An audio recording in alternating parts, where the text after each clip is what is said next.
बचपन से हमको मैथ्स में यह पढ़ाया जाता है कि हम किसी भी नंबर को 0 से डिवाइड नहीं कर सकते। यह मैथ का एक बेसिक रूल है। लेकिन क्या कभी आप लोगों ने सोचा कि हम किसी भी चीज़ को 0 से डिवाइड क्यों नहीं कर सकते? पुरानी सभ्यताएं जैसे कि ग्रीक्स, रोमन्स, यह लोग 0 को एक ऐसी क्वांटिटी के रूप में देखते थे जो कि किसी भी चीज़ के ना होने को दर्शाती है, यानी कि 0 का मतलब है कुछ भी नहीं। लेकिन मैं आपको लेकर चलता हूँ 7वीं शताब्दी में, जहाँ इंडियन मैथमेटिशियन ब्रह्मगुप्त ने 0 को एक नंबर के रूप में देखा और उन्होंने कुछ बेसिक मैथमेटिकल रूल बनाए जो कि 0 को डिफाइन करते थे। जैसे कि अगर आप 1 में 0 को ऐड करेंगे तो आंसर 1 ही होगा। अगर आप 1 में से 0 सब्ट्रैक्ट करेंगे तो भी आंसर 1 होगा। लेकिन अगर आप 0 का मल्टीप्लिकेशन किसी भी नंबर से करते हैं तो उसका आंसर 0 ही होता है। लेकिन अगर किसी भी नंबर को 0 से डिवाइड कर दिया जाए तो उसके आंसर के बारे में ब्रह्मगुप्त को कोई भी आइडिया नहीं था। उन्होंने ऐसा सोचा कि किसी भी नंबर को 0 से डिवाइड करने पर उसका आंसर 0 ही होगा। यह सब ब्रह्मगुप्त का कहना था। लेकिन करीब 500 साल बाद यानी कि 12वीं शताब्दी में इंडियन मैथमेटिशियन भास्करा सेकंड ने हमको यह बताया कि 1 को 0 से डिवाइड करने पर आंसर इनफाइनाइट आएगा, ना कि 0। ऐसा उन्होंने इसलिए कहा क्योंकि 1 को इनफाइनाइट पीसेस में डिवाइड किया जा सकता है जिनका साइज लगभग 0 के बराबर ही होगा। लेकिन उनका यह लॉजिक बड़े नंबर्स के लिए फेल हो गया। जैसे कि अगर 5 को 0 से डिवाइड किया जाए या फिर 10 को 0 से डिवाइड किया जाए तो आंसर क्या होगा। उनका यह लॉजिक बड़े नंबर्स के डिवीज़न को एक्सप्लेन नहीं कर पाया। लेकिन आज हमको इसका जवाब पता है कि किसी भी नंबर को 0 से डिवाइड करने पर उसका आंसर अनडिफाइन आता है, यानी कि ऐसा आंसर आता है जिसका कोई सेंस नहीं बनता। जैसे अगर हम मान लें कि हमारे पास 10 पेन हैं और हमको 10 पेन को 5 लोगों में डिवाइड करना है, तो हम सिंपली 10 को 5 से डिवाइड कर देंगे तो हर एक पर्सन को 2-2 पेन मिल जाएंगे। अगर हमको इन्हीं 10 पेन को 2 लोगों में डिवाइड करना है तो हम 10 को 2 से डिवाइड कर देंगे तो हर एक पर्सन को 5-5 पेन मिल जाएंगे। लेकिन अगर हमको इन 10 पेन को 0 लोगों में डिवाइड करना है तब हमारा आंसर क्या होगा? तो अब आप कहेंगे जब यहाँ पर कोई है ही नहीं तो हम इन पेन्स को किस में डिवाइड करेंगे? यानी कि इस केस में आंसर का कोई सेंस ही नहीं बनता। इस केस में हमारा आंसर अनडिफाइन होगा, यानी कि हम कुछ कह नहीं सकते। चलिए, लेकिन फिर भी हम सोचते हैं कि अगर किसी भी नंबर को 0 से डिवाइड कर दिया जाए तो आंसर क्या हो सकता है। जैसे अगर हम 10 को 0 से डिवाइड कर दें तो आंसर क्या होगा। इसके लिए सबसे पहले हम 10 को 5 से डिवाइड करते हैं तो आंसर 2 आता है। हम 10 को 2 से डिवाइड करते हैं तो आंसर 5 आता है। 10 को 1 से डिवाइड करते हैं तो आंसर 10 ही आता है। हम 10 को 1/2 से डिवाइड करते हैं तो आंसर 20 आता है। हम 10 को 1/4 से डिवाइड करते हैं तो आंसर 40 आता है। इसका मतलब अगर हम किसी नंबर को छोटे नंबर से डिवाइड करते जाएं तो हमको उसका आंसर उतना ही बड़ा नंबर मिलता है। तो हम ऐसा अज्यूम कर सकते हैं कि अगर हम किसी भी नंबर को 0 से डिवाइड कर दें तो हमारा आंसर इन्फिनिटी की तरफ अप्रोच करेगा। इसके लिए हम कई बार लिमिट्स का भी यूज़ करते हैं। इसका मतलब हम यह कह सकते हैं कि 10 डिवाइडेड बाई 0 इन्फिनिटी होगा। लेकिन क्या यह स्टेटमेंट सही है? जी नहीं, यह बिल्कुल भी सही नहीं है। क्योंकि अगर हम यह मान लें कि 10 डिवाइडेड बाई 0 इन्फिनिटी है तो हमारा यह कहना भी सही होगा कि 10 बराबर होगा इन्फिनिटी इंटू 0 के।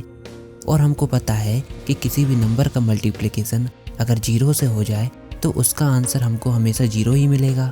तो यहाँ पर क्या आया? 10 बराबर हुआ 0 के, जो कि पॉसिबल नहीं है। इसी तरह हम यह भी प्रूव कर सकते हैं कि 5 बराबर होगा 0 के, 2 बराबर होगा 0 के, 7 बराबर होगा 0 के। और जब हम इन सब चीज़ों को कंपेयर करेंगे तो हमको पता चलेगा कि नंबर लाइन के सारे नंबर एक दूसरे के बराबर हो चुके हैं। यानी कि 1 2 के बराबर, 2 200 के बराबर, 200,000 के बराबर। यानी कि हम पाएंगे कि पूरी की पूरी नंबर लाइन एक पॉइंट में कोलैप्स हो चुकी है और हमारी पूरी मैथ की फाउंडेशन ख़राब हो चुकी है। लेकिन ऐसा हुआ क्यों? क्योंकि हमने 0 से डिवीज़न अलाउ कर दिया। इसलिए हमको रिजल्ट अनडिफाइन मिले, ऐसे रिजल्ट मिले जिसको हम कभी डिफाइन नहीं कर सकते। आप इस ग्राफ को देखिए। इस ग्राफ में अगर हम किसी नंबर को छोटे नंबर से डिवाइड कर दें तो रिजल्ट हमको उतना ही बड़ा नंबर मिलेगा। यानी कि अगर हम किसी नंबर को 0 से डिवाइड कर दें तो आंसर पॉजिटिव इन्फिनिटी की तरफ अप्रोच करेगा। बिल्कुल इसी तरह अगर हम किसी नंबर को नेगेटिव नंबर से डिवाइड कर दें तो आंसर नेगेटिव इन्फिनिटी की तरफ अप्रोच करेगा, जैसा कि आप इस ग्राफ में देख सकते हैं।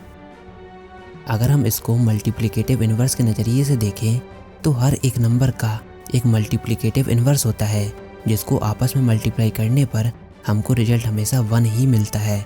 जैसे 2 का मल्टीप्लिकेटिव इन्वर्स है 1/2 और आपस में मल्टीप्लाई करने पर हमको रिजल्ट 1 मिलता है। इसी तरह सभी नंबर के मल्टीप्लिकेटिव इन्वर्स होते हैं। इसी तरह 0 का भी मल्टीप्लिकेटिव इन्वर्स होना चाहिए, जिसका ऑपरेशन करने पर हमको आंसर 1 मिलना चाहिए।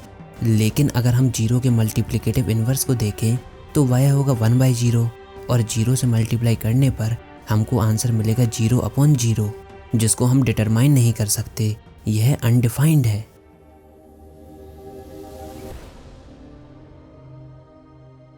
चलिए हम इसको थोड़ा प्रैक्टिकली प्रूफ करते हैं। हम यह प्रूफ करेंगे कि 1 बराबर है 2 के। इसके लिए सबसे पहले हम यह अज्यूम करेंगे कि x = y है। अब हम दोनों साइड x का मल्टीप्लाई कर देंगे तो हमारे पास आएगा x² = xy। अब हम LHS और RHS में से y को सब्ट्रैक्ट कर देंगे तो हमारे पास बचेगा x² - y² = xy - y²।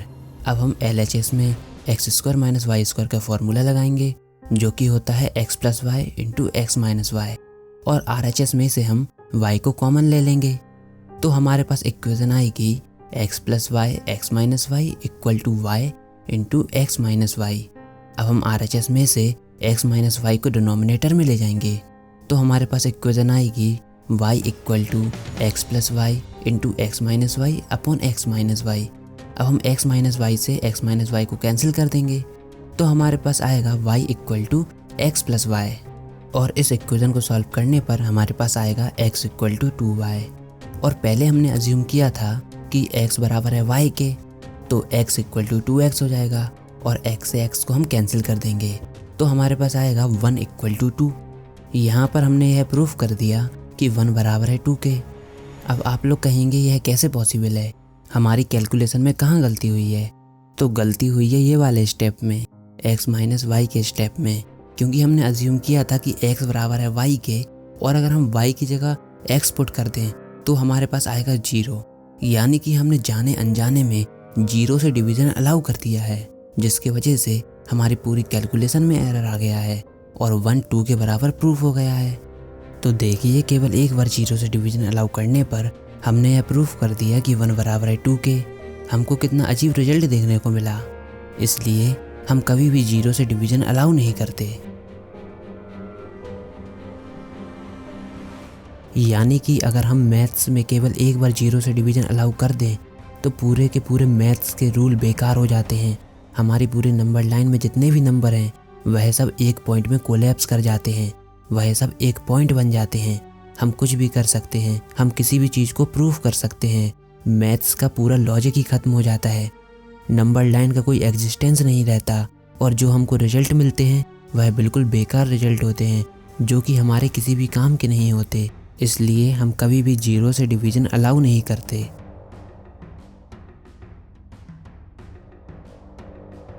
तो अगली बार अगर आपसे किसी ने पूछा कि किसी भी नंबर को 0 से डिवाइड करने पर क्या आंसर होगा, तो आप यह कह सकते हैं कि आंसर वैसा ही होगा जैसे एक हाथ से बजाई गई ताली की आवाज़, या फिर हमारा ब्रह्मांड किस चीज़ में फैल रहा है। यानी कि हमको ऐसे आंसर मिलेंगे जिनका कोई सेंस नहीं बनता, जिसमें कोई इन्फॉर्मेशन नहीं होती। तो आई होप आपको यह ज़रूर समझ में आया होगा कि 0 से डिवीज़न क्यों अलाउ नहीं है। अगर ऐसा है तो इस वीडियो को लाइक कीजिए, अपने दोस्तों के साथ शेयर कीजिए, और आपको ये वीडियो कैसी लगी कमेंट बॉक्स में लिखकर ज़रूर बताइए। और अगर आपने हमारा चैनल अभी तक सब्सक्राइब नहीं किया तो इसको सब्सक्राइब कर लीजिए ताकि आगे आने वाली कोई भी वीडियो आपसे मिस ना हो पाए।